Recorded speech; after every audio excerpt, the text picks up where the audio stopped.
अगर आप इस स्टोरी अर्थात कहानी को फील करना चाहते हैं तो कृपया ईयरफोन और हेडफोन का यूज करें। चलिए शुरू करते हैं। द बॉन्ड ऑफ लव कहानी लेखक केनेथ एंडरसन द्वारा लिखी गई एक हृदयस्पर्शी कथा है जो एक महिला और एक पालतू भालू के बीच के अनूठे प्रेम को दर्शाती है। यह कहानी एक सच्ची घटना पर आधारित है और यह दर्शाती है कि कैसे प्रेम और अपनापन किसी भी प्राणी के साथ एक मजबूत रिश्ता बना सकता है। कहानी की शुरुआत लेखक के द्वारा एक भालू को बचाने की घटना से होती है। एक दिन जब लेखक जंगल में घूम रहे थे, उन्होंने एक छोटे से भालू को देखा जिसकी मां का शिकार हो चुका था। वह भालू का बच्चा अकेला था और बहुत डरा हुआ लग रहा था। लेखक को उस पर दया आई और उन्होंने उसे अपने घर लाने का फैसला किया। लेखक ने उस छोटे भालू को अपनी पत्नी को सौंप दिया।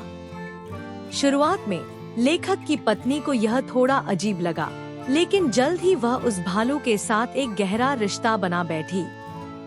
उसने भालू का नाम ब्रूनो रखा और उसकी माँ की तरह देखभाल करने लगी। ब्रूनो जल्द ही परिवार का एक महत्वपूर्ण हिस्सा बन गया। वह पूरे घर में स्वतंत्र रूप से घूमता और हर किसी से घुल मिल जाता। वह लेखक की पत्नी के प्रति विशेष रूप से लगाव महसूस करने लगा और उसके बिना एक पल भी नहीं रह पाता था। ब्रूनो को खाने पीने की बहुत अच्छी आदतें पड़ गई थी। वह हर चीज में रुचि दिखाने लगा, चाहे वह चाय हो, दूध हो या अन्य मिठाइयाँ। ब्रूनो बहुत चंचल और नटखट था। वह घर के हर कोने में अपनी नटखट हरकतों से सबको हंसाने लगा। कभी वह पौधों को उखाड़ता, कभी कपड़ों के साथ खेलता और कभी कभी तो अजीबोगरीब हरकतें करता। एक बार उसने जहर की बोतल पी ली जो गलती से घर में खुला रखा हुआ था। इस घटना के बाद सभी को बहुत चिंता हो गई। वे तुरंत उसे पशु चिकित्सक के पास ले गए। डॉक्टर ने तुरंत ब्रूनो का इलाज किया और किसी तरह उसकी जान बचाई गई। थोड़ी देर बाद ब्रूनो ने सामान्य रूप से खाना शुरू कर दिया। एक अन्य घटना में उसने 1 गैलन पुराना इंजन ऑयल पी लिया जिसे लेखक ने दीमक के हमले से बचाव के लिए रखा था, लेकिन इसका ब्रूनो पर कोई बुरा प्रभाव नहीं पड़ा। जैसे जैसे दिन बीतते गए, ब्रूनो बड़ा होता गया, लेकिन वह उतना ही प्यारा और चंचल बना रहा। लेखक की पत्नी ने उसका नाम बदलकर बाबा रख दिया, जो एक छोटे लड़के के लिए एक हिंदुस्तानी शब्द था। उसने कुछ चालें भी सीख ली थी। जब उसे बाबा कुश्ती या बाबा बॉक्स की आज्ञा दी जाती, तो वह उस व्यक्ति से भिड़ जाता और उस पर हावी हो जाता। जब बाबा गन होल्ड करने का आदेश दिया जाता, तो वह उस व्यक्ति की ओर एक छड़ी के साथ इशारा करता।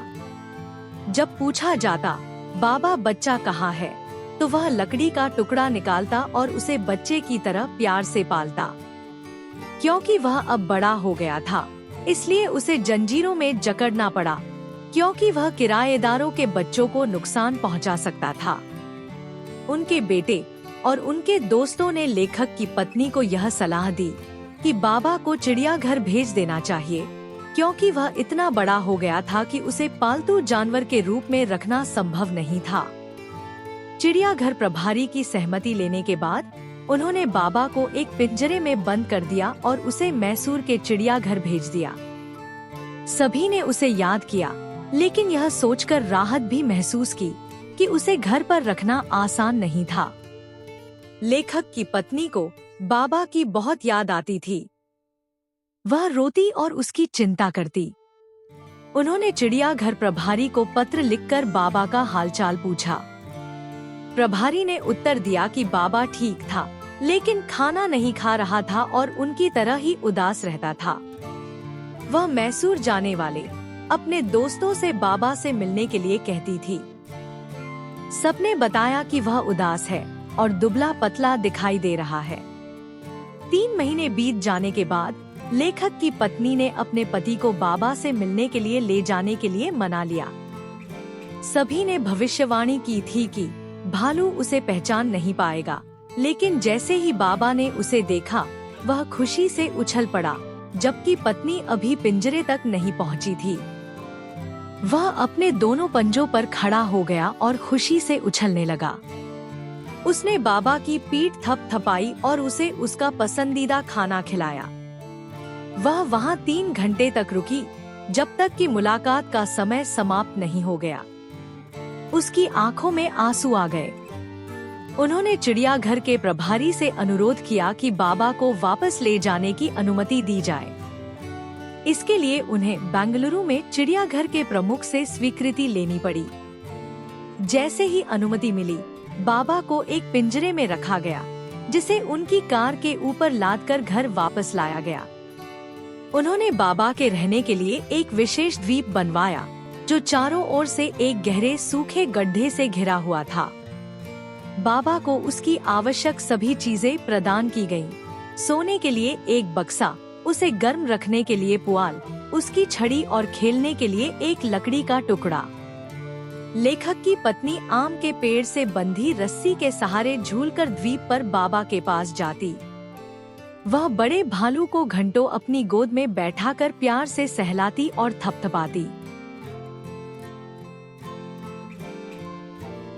अगर आपको वीडियो अर्थात कहानी को सुनने में फील आई हो तो वीडियो को लाइक और चैनल को सब्सक्राइब करें। मिलते हैं अगले वीडियो में किसी अगले कहानी के साथ। तब तक के लिए प्रणाम।